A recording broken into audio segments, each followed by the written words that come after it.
오늘 우리에게 주시는 말씀은 베드로전서 2장 11절에서 17절까지의 말씀입니다. 베드로전서 2장 11절에서 17절까지의 말씀 한 절씩 교독하며 말씀을 보겠습니다. 사랑하는 여러분, 나는 나그네와 거류민은 같은 여러분에게 권합니다. 영혼을 거슬러 싸우는 육체적 정욕을 멀리 하십시오. 여러분은 이방 사람 가운데서 행실을 바르게 하십시오. 그렇게 해야 그들은 여러분들어 악을 행하는 자라고 욕하다가도 여러분의 바른 행위를 보고 하나님께서 찾아오시는 날에 하나님께 영광을 돌릴 것입니다. 여러분은 인간이 세운 모든 제도에 주님을 위하여 복종하십시오. 주권자인 왕에게나 총독들에게나 그렇게 하십시오. 총독들은 악을 행하는 사람에게 벌을 주고 선을 행하는 사람에게 상을 주게 하려고 왕이 보낸 이들입니다. 선을 행함으로 어리석은 자들의 무지한 입을 막는 것이 하나님의 뜻입니다.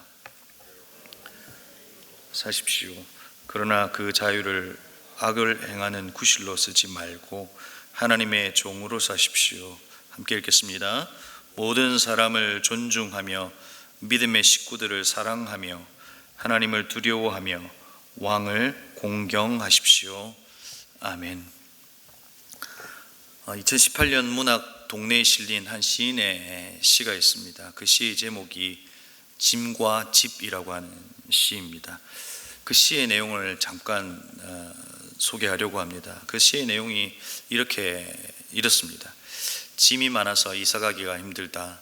이 짐을 다 어찌해야 할지 몰라 가까운 사람들에게 요청했다. 가지고 싶은 것이 있으면 무엇이든 가져가라고. 단 내게 꼭 필요한 물건만 빼고. 아까워해봤자 더는 필요가 없는 물건이다.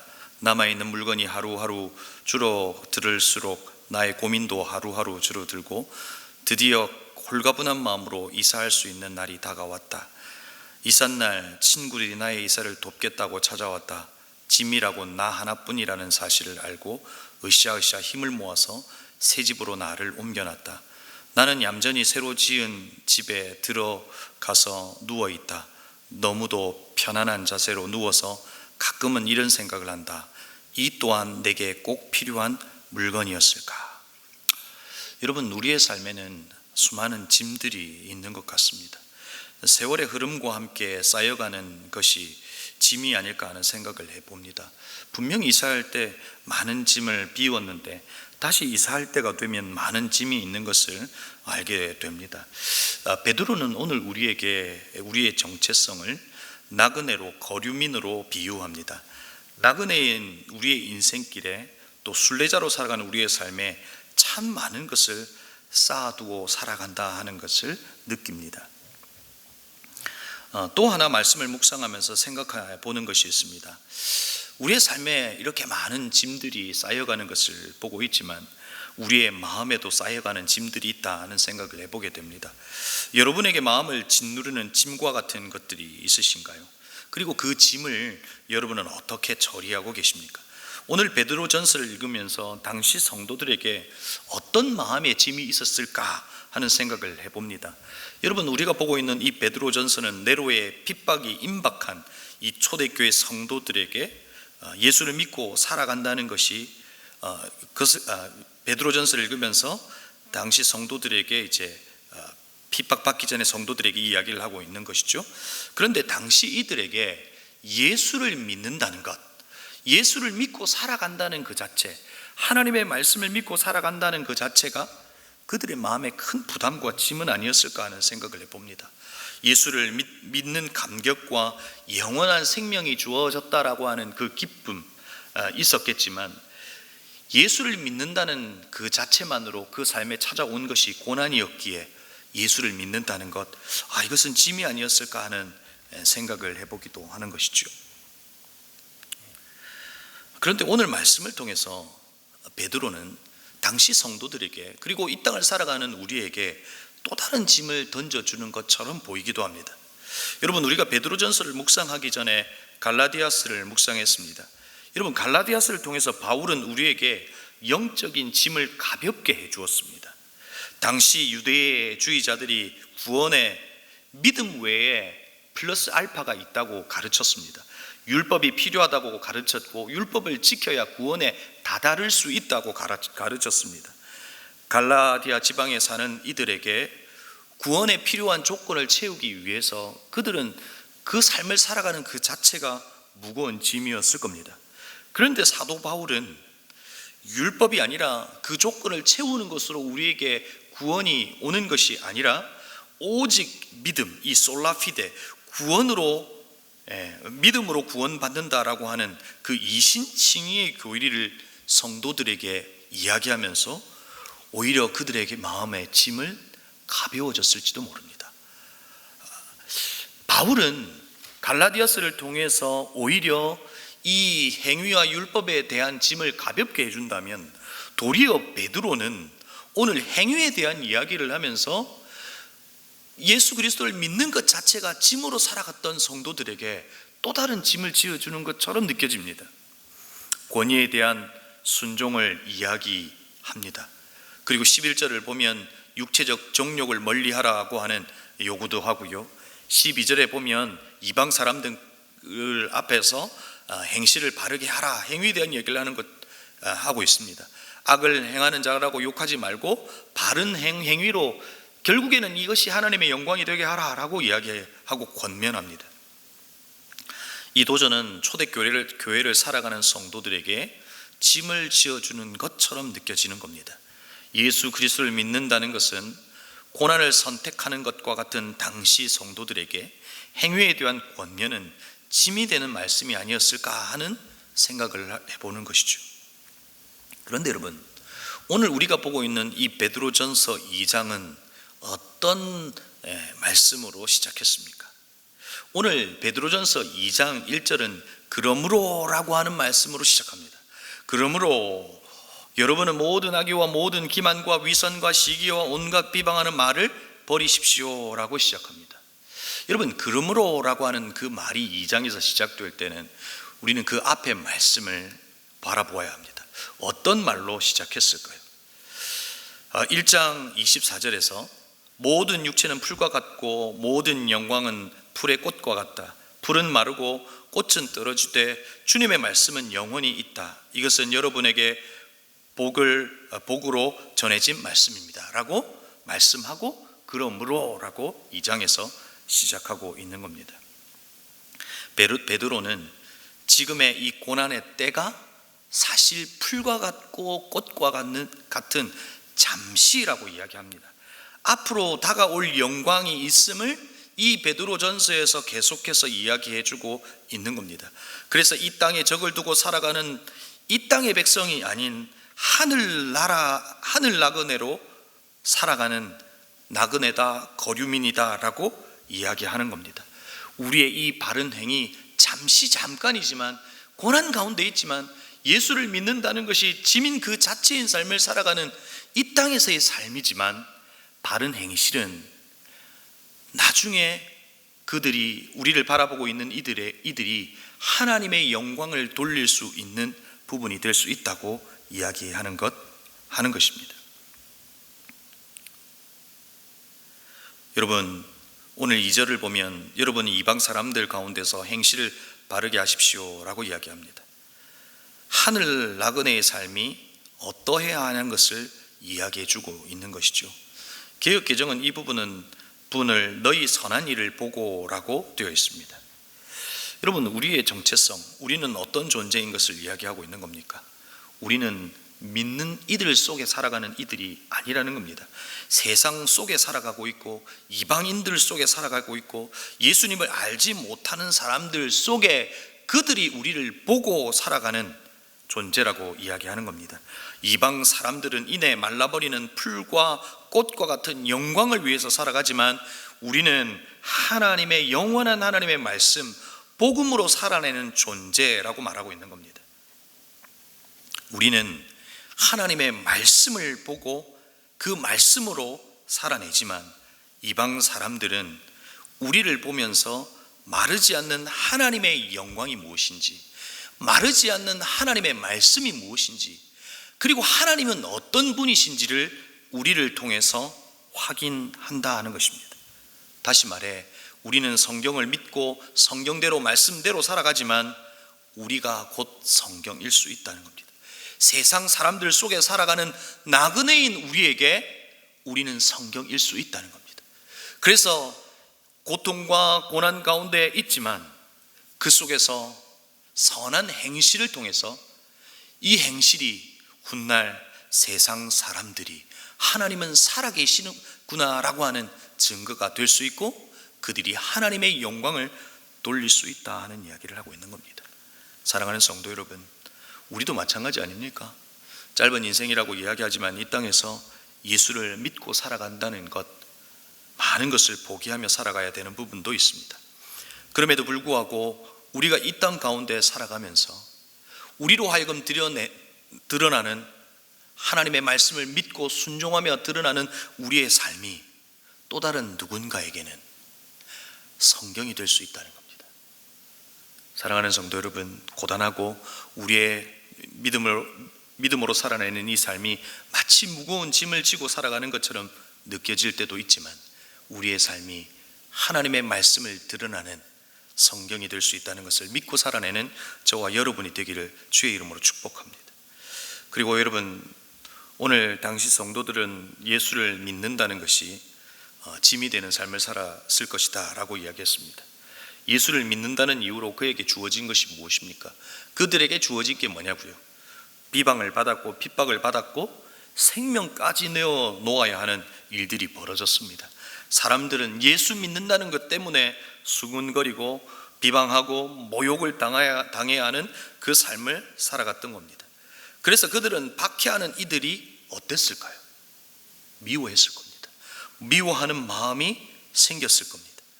비방을 비방으로 갚고 수군거림을 수군거림으로 갚는 일들이 있었을 겁니다. 여러분, 이런 상황 속에서 베드로가 무슨 이야기를 하고 있는 겁니까? 그들이 수군거리고 그들이 비방하는 것을 도리어 수군거리고 비방하는 것으로 갚아낸다면 너희들이 예수 그리스도를 믿는 사람이라는 것과 믿지 않는 이방 사람들, 다시 말해서 우리가 하늘 나그네와 이 땅을 살아가는 사람들과 무슨 차이가 있겠느냐라고 이야기하고 있는 겁니다. 오늘 큐티책 해설에도 당시 로마 이 제국에 대하여 요한계시록은 사탄으로 비유할 만큼 적대적이었다고 이야기합니다. 그런데 오늘은 베드로가 당시 그렇게 적대적인 로마에 대하여 순종하라라고 하는 이야기를 합니다. 그 권위를 인정하고 존중하는 태도를 가지라고 말합니다. 그들에게 던져지는 이 말이 이해하기 힘들었을지도 모릅니다. 근데 왜 그렇게 해야 되는 겁니까? 우리의 모습이 성경이고 복음이 될 수 있기 때문에 그렇습니다. 지금은 어리석고 무지하지만 이 선한 행위를 통해서 하나님의 뜻과 하나님의 살아계심을 알 수 있다는 겁니다. 이 땅을 살아가지만 로마의 법칙이 아닌 하나님 나라의 법칙과 문화로, 그리고 영원히 썩어지지 않는 하나님의 말씀으로 살아낼 때 우리의 삶이 그들에게 복음이 될 수 있고 영광이 될 수 있다는 겁니다. 어느 때까지 이야기하고 있는 겁니까? 바로 오늘 마지막 말씀에 보면 믿음의 식구들을 사랑하며 라고까지 되어 있습니다. 존중하는 태도를 가지는 것뿐만 아니라 사랑하는 데까지 이를 때에 우리의 삶의 모습이 하나님의 살아계심을 드러낼 수 있다는 겁니다. 사랑하는 성도 여러분, 예수 그리스도를 믿고 살아가는 것이 가끔은 무거움이 되기도 하고 짐이 되기도 하는 것처럼 느껴지기도 합니다. 그럼에도 불구하고 오늘 우리에게 주어지는 이 수고하고 무거운 짐을 지고 살아가는 우리의 삶의 모습이 영광이 될 수 있다는 겁니다. 여러분, 히브리어로 이 영광이라고 하는 단어는 카보드라고 하는 단어를 씁니다. 여러분, 이 단어에는 두 가지 의미를 가지고 있습니다. 하나는 짐이라고 하는 의미를 가지고 있습니다. 또 하나는 영광이라고 하는 의미를 가지고 있습니다. 여러분, 우리가 하나님을 대하는 태도가 이와 같을 수 있다는 겁니다. 하나님을 믿는 믿음으로 살아내는 우리의 삶이, 하나님을 대하는 우리의 태도가 마치 하나님을 짐으로 여긴다면 우리의 삶은 고난 그 자체일 수밖에 없을 겁니다. 그러나 하나님을 짐으로 여기지 않고 하나님을 하나님으로 대한다면 짐과 같은 우리의 신앙생활과 우리의 삶의 수많은 것들이 하나님의 영광을 드러내는 도구가 될 수 있다는 겁니다. 우리는 하나님 왜 내 인생에 이와 같은 짐을 주십니까? 라고 하나님 앞에 반문하지만 우리에게 짐과 같은 이 일들이 하나님의 영광을 드러내는 도구가 될 수 있다는 겁니다.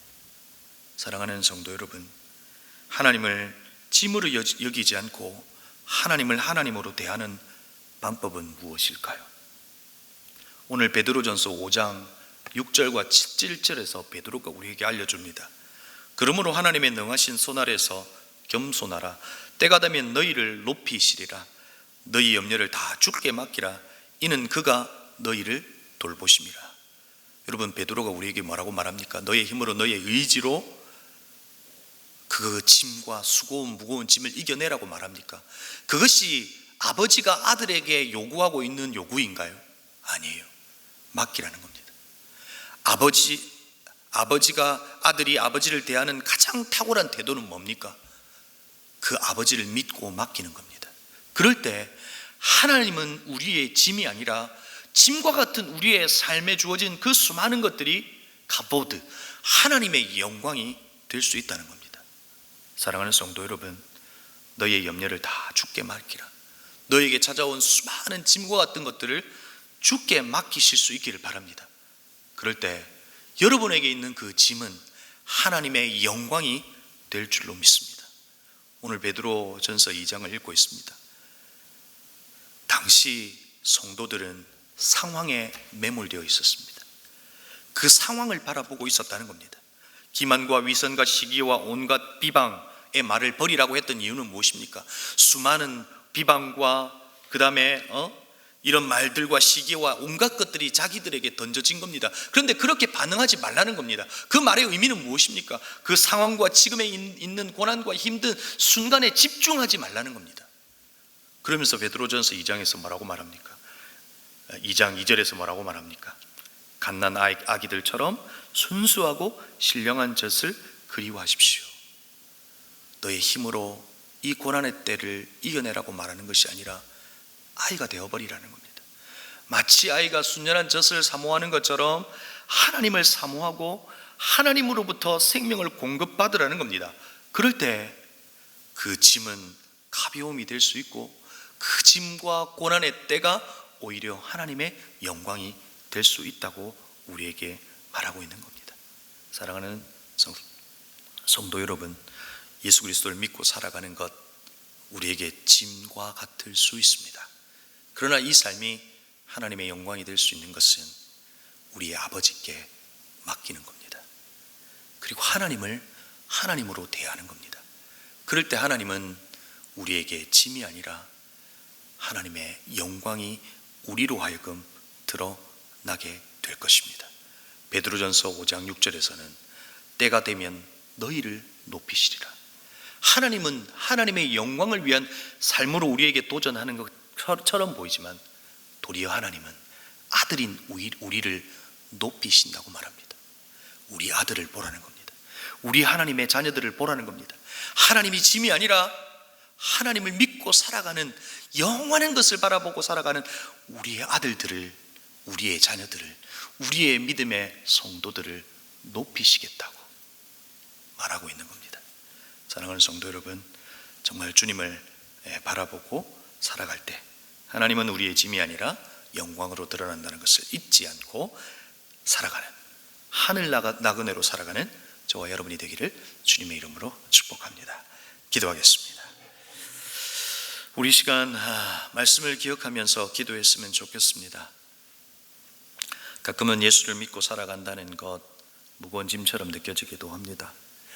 그럼에도 불구하고 아들인 우리가 하나님 아버지에게 맡겨드릴 때, 하나님을 하나님으로 대할 때 짐과 같은 우리의 삶의 문제와 우리의 삶에 찾아오는 수많은 것들이 하나님의 영광이 될 겁니다. 예수 그리스도는 수고하고 무거운 짐진 자들이라고 우리에게 말했습니다. 그러나 예수 그리스도가 이 땅에 그 무거우고 무거운 짐을 대신 짊어 주셨습니다. 여전히 이 땅을 살아가는 우리가 해야 될 일은 그분께 맡기는 겁니다. 그럴 때 그분의 돌보심이 있고, 그럴 때 하나님의 영광이 우리로 하여금 드러나는 겁니다. 말씀을 기억하며 기도할 때 하나님 앞에 모든 것을 맡기게 하시고 우리의 삶을 통해서 하나님의 영광이 드러날 수 있게 하여 주옵소서라고 기도하십시다. 두 번째는 목장을 위하여 기도하십시다. 하나님, 목장을 통해서 하나님을 만나는 목장이 되게 하시고 목장을 통해서 하나님의 영광이 나타날 수 있도록 인도해 달라고 목장을 위해서 기도하시고요. 우리 세 번째로 수혜를 입은 이들을 위하여 기도합시다. 가족을 잃고 고통 가운데 있는 이들이 있습니다. 하나님, 그들을 찾아가 주셔서 위로하여 주시고 하나님께서 그곳을 회복케 하여 달라고 기도했으면 좋겠고요. 그리고 오늘 톡 트인 여름 수련회가 있습니다. 하나님께서 그 수련회 가운데 말씀으로 우리 청소년들을 위로하시고 말씀으로 만나달라고 우리 톡 트인 수련을 위해서도 이 시간 합심으로 함께 기도했으면 좋겠습니다. 우리 시간 합심으로 함께 기도하시겠습니다.